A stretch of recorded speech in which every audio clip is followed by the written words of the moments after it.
We are here with Willie Buchanan, who is signing for our new Legends product. Willie played for the San Diego State Aztecs, the Packers, and of course our hometown Chargers. A couple questions have come in, Willie. Why'd you choose San Diego State, and did you look at any other schools?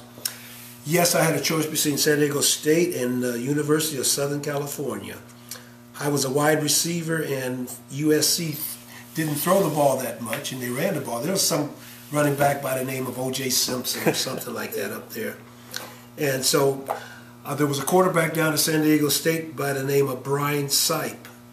And I knew that Don Coryell had that pro-type offense, and I wanted to be a wide receiver, so I took off to San Diego State.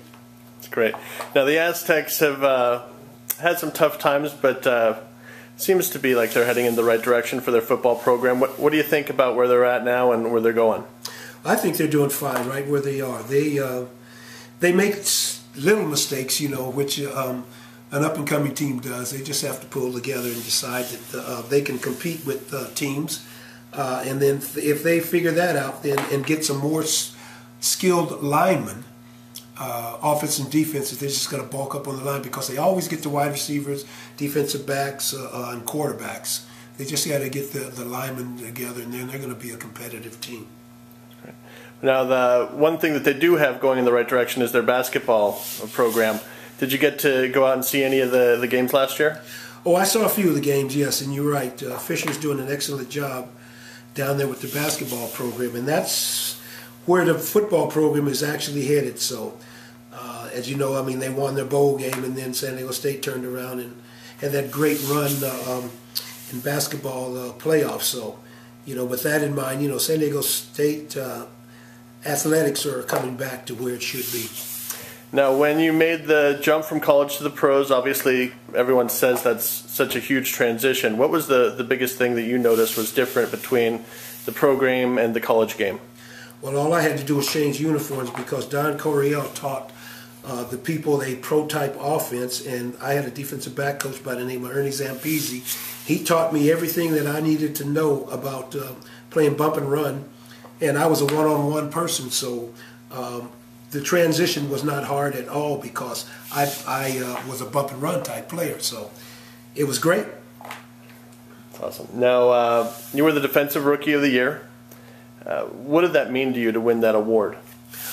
Oh, that was great. It was, you know, a combination of the coaching. You know, I've always said I've had great coaching, even from high school all the way up through college, and it paid off because when I got into the league with the Green Bay Packers, there was a coach called Don Dowell, and he didn't miss a beat either. So he taught me just the fundamentals of the game that I needed to learn, and after that, it was just let's take off. And I had a new secondary back there.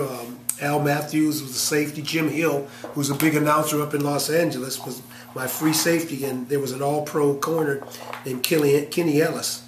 And with all that combination, we had 7 passes, touchdown passes completed on us that one year, my rookie year. So wow, we played defense. Now, with that, you were responsible for a lot of turnovers, interceptions, fumble recoveries, etc. Do you have one that sticks out as very memorable from your pro career?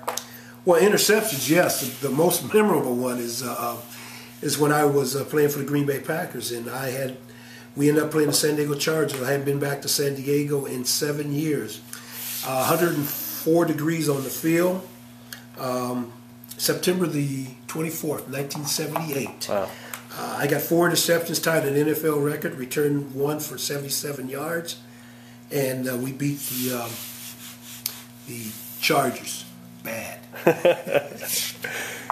Now you ended up going to the Chargers. Did they hold any ill will to you for that particular game? Well, no, they love me because I consider myself the one responsible for getting Tommy Profo fired and Don Coryell hired, because the day after the 4 interceptions, there were 2 things that happened that next day. There was that PSA crash in North Park, which was a devastating accident, and then they fired Tommy Profo and hired Don Coryell. And once they hired Don Coryell, I started petitioning to come back to San Diego and play for my old college coach. That's cool. Now, things have kind of gone full circle for you.